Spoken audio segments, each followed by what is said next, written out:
So, part 71, I think. Okay. Applicability, alright? It applies to the issuing, the revalidating, and the reissuing of RPCs and ratings. So anybody who wants to get an RPC, you go to part 71, you see what it says you need to get an RPC. Anyone who wants to renew a license of theirs in drones, you go and you check out part 71, okay? Anyone who wants to get a new rating, maybe one of you has a knack for teaching and you want to be an instructor, okay? You go to part 71, you figure out what you need to become an instructor. Alright. Cool. The authority to act as a pilot in part 71. Number 1, a person may not act as a remote pilot within the Republic. The Republic, guys, is talking about our country, okay, South Africa. Unless such person, number 1, has an RPC. So you're not supposed to commercially fly any drone unless you have an RPC. You also, therefore, need to have undergone a skills test. And before that, you therefore have to have undergone some flight training. Okay. Why is this within, shouldn't this just be standard practice? Why is this a regulation in the CAA's rule books? It's there for the legality. A school, and I've seen this in my old school, the corrupt school, I've seen where they don't even fly you, they sign your papers and they say, wow, skills test done. That's mental. That means the examiner hasn't even seen you fly. And now he's releasing you to fly in public around other aircrafts. And now meanwhile, you're going to go and crash, and then what's going to happen? They're going to go back to the school, they're going to go to the instructors, and they're going to say, what's going on? Why do you think I left like this? Okay, I was so grateful. When they said your contract's coming up, I said, cool, just bye. Alright? So that's why it's in here. Because yes, it's standard practice. Of course you need to learn how to fly the drone. Of course you're going to do that through instruction. But the fact is, corruption exists. Okay? So there needs to be infringement processes. The CAA can't give you a penalty for something that's not actually a rule. There has to be the rule that you need to undergo training. There has to be the rule that you need the skills test. Okay. It can't just be common practice. It can't just be like, well, I wasn't going to try and fly this without training anyways. Okay. All right. Then your categories and ratings for remote pilots. 71, an RPC may be issued for the following categories. You've got A, MR, and H. MR is the one you're getting now. It's multi-rotor. A stands for aeroplane, sometimes abbreviated to FW for fixed wing. And H is for helicopter. You do get helicopter drones, you don't get them commercially. Mostly, those are those cool little toys that you give to your child at 10 years old for his 10th birthday, and now he's flying this. And if you have ever done that, you know that these things will fly for 30 minutes, and then they're going to crash, and then that's it. Okay? Which brings me to the reason why H doesn't necessarily exist. You do get helicopter drones. But why would you use a helicopter drone when you can have a drone that is a multi-rotor, which is more stable? A helicopter drone you have to control like this, and it's going to be flipping upside down and doing crazy things. A multi-rotor drone is like a helicopter drone, but you can leave the controls and it will be completely still. Okay? So of course, they were like, well, why are we even using the helicopters if we've got the multi-rotors? Okay. Cool. As a result, you don't get helicopter ratings, you don't get helicopter trainings, and you don't get helicopter DFEs, DREs. If you do want one of those, you have to actually contact someone from overseas. And they will then have to fly here, and it'll probably be on your account and your costs, and you're like, no, I'd rather not do that. Okay? And then you've got the following ratings. These are flight rule ratings. The same way that you can have VFR as a rating and then IFR, instrument flight rules, as a rating. These are our ratings. VLOS, EVLOS, and BVLOS. VLOS stands for Visual Line of Sight. And it has 3 conditions.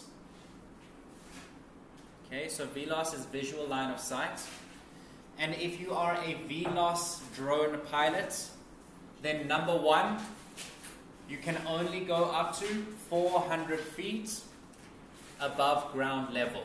Okay, so you have a max height of 400 feet AGL, above ground level. Number two, you can only fly 500 meters away from wherever you are standing horizontally. Okay, so number two is 500 meters lateral distance. And number three, you have to be able to see your drone. Okay, let's go through those again. Number one, max height 400 feet AGL. Number two, max horizontal distance 500 meters. Number three, you have to be able to see your drone. Anything beyond that, anything where you can't see your drone, will become a BVLOS mission. BVLOS stands for Beyond Visual Line of Sight. Guys, BVLOS does not remove these limitations.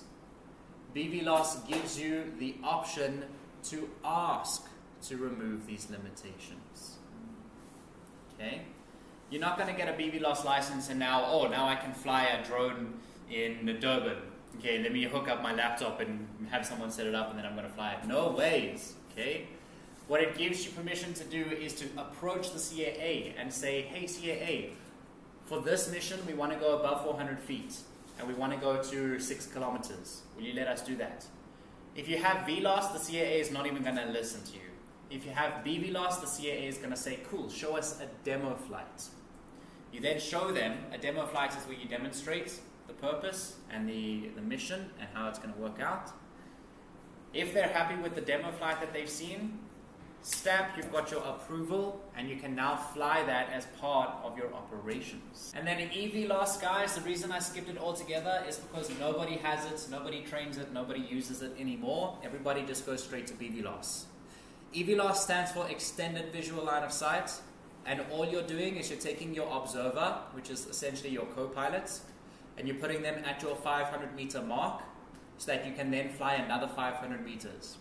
Now, why would you go through all that effort? You have to find someone who's trained, you have to make sure the things are implemented properly, that they have the ability to take control, or you could just get BVLOS and fly the extra mile without having to have the observer stand away from you. Competency and revalidation checks. Okay, guys, so the first thing you need to know is that your RPC is valid for 2 years, 24 months.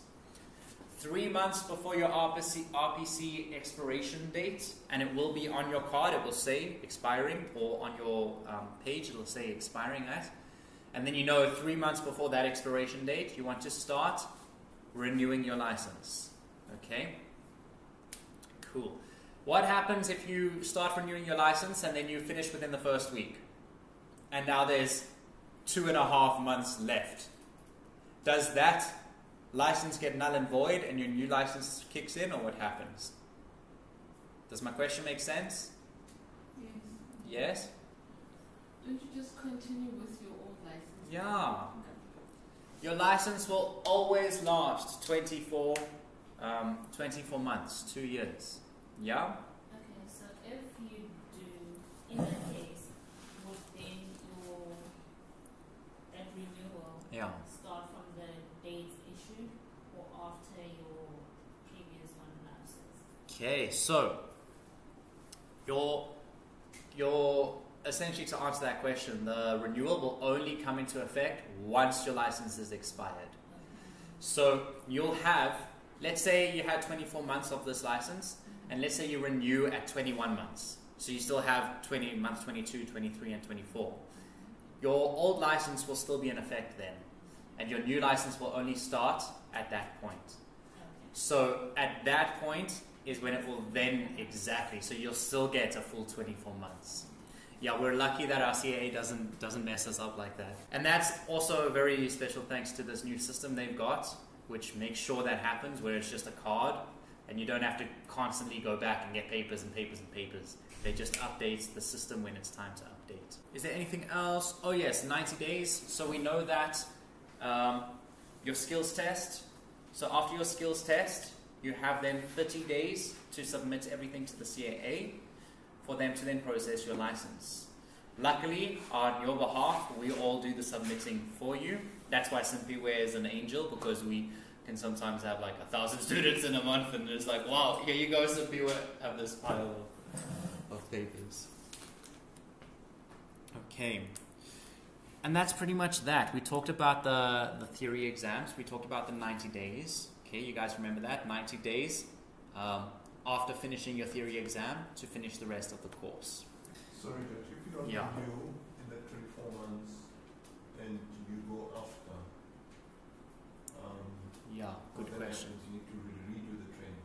You'll redo the training, but not in the same way. You'll redo the training where essentially you now have to rewrite the theory exam. So you don't need to sit through the whole course again. You just rewrite the theory exam. And as long as your restricted radio is still not expired and your medical is not expired, then you won't have to do that either. Just do the theory exam and then practical training again. And then you're happy. All right. I think I will be the record. That's okay, don't stress. Oh, the one thing you guys need to know about your medicals: your license, your entire pilot's license, it doesn't exist if you don't have a medical. Okay? And what I mean is on you.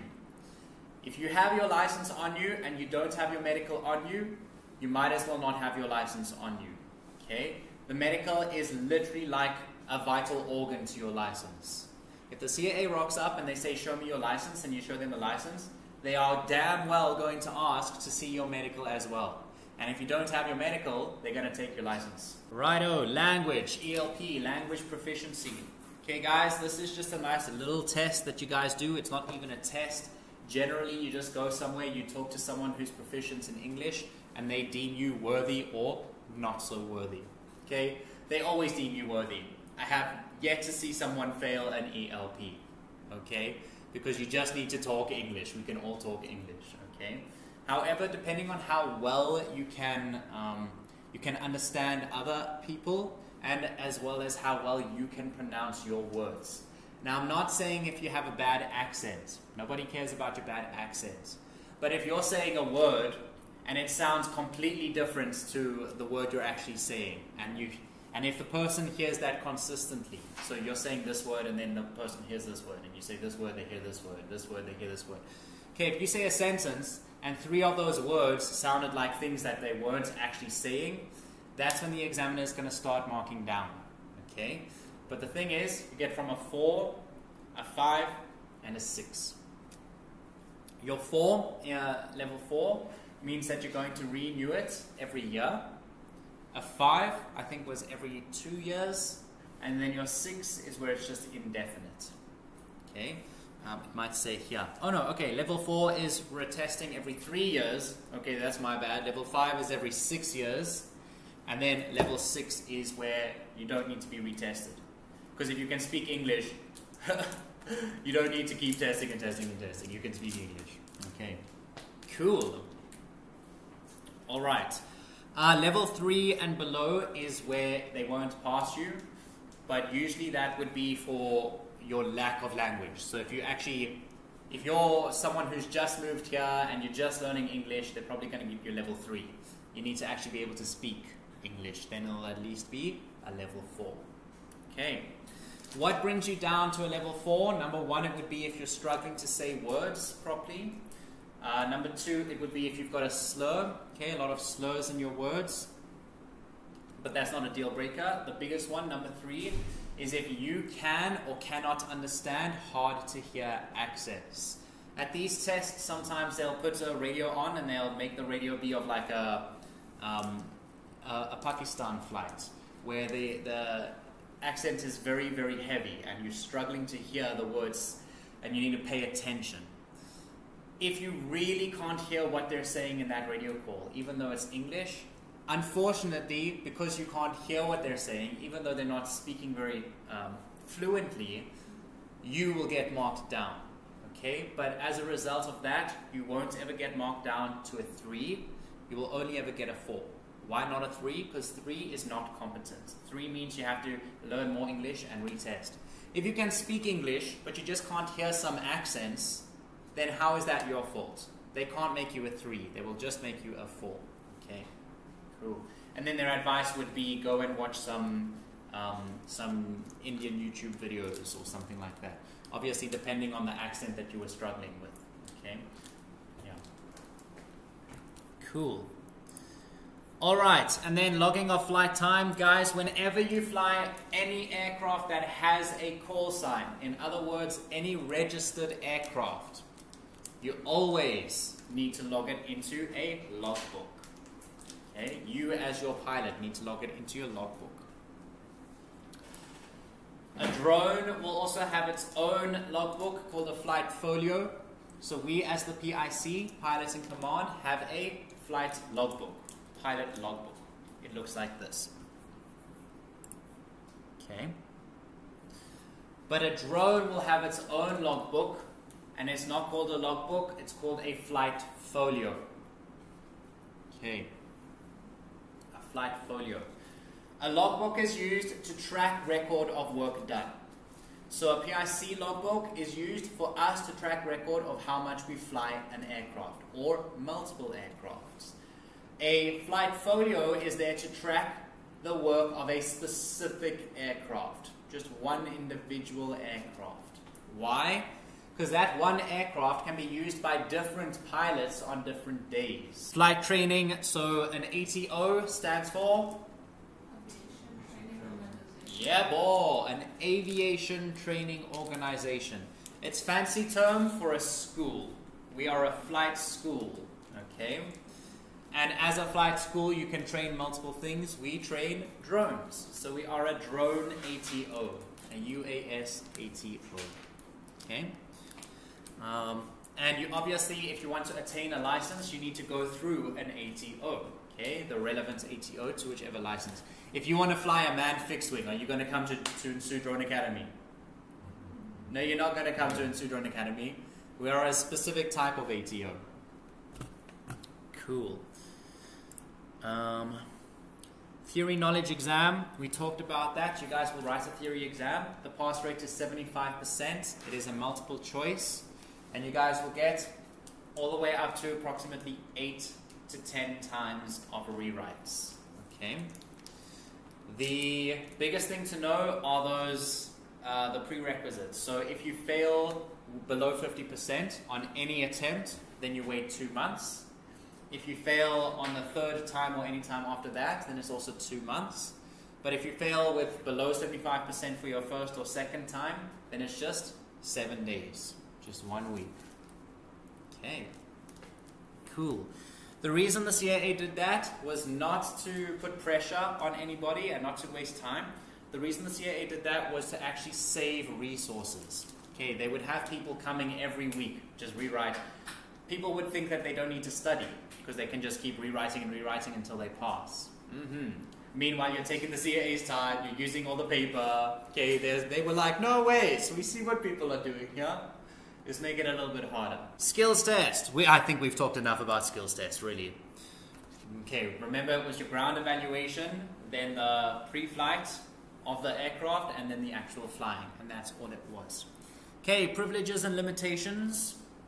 A holder of RPC may not exercise the privilege of that license unless you have your medical. Remember what we talked about? Your license is null and void if you don't have a medical. Your medical has to be there and in person as well. Otherwise, your in-person license doesn't count. Okay, and the period of validity and RPC we talked about 24 months, 2 years.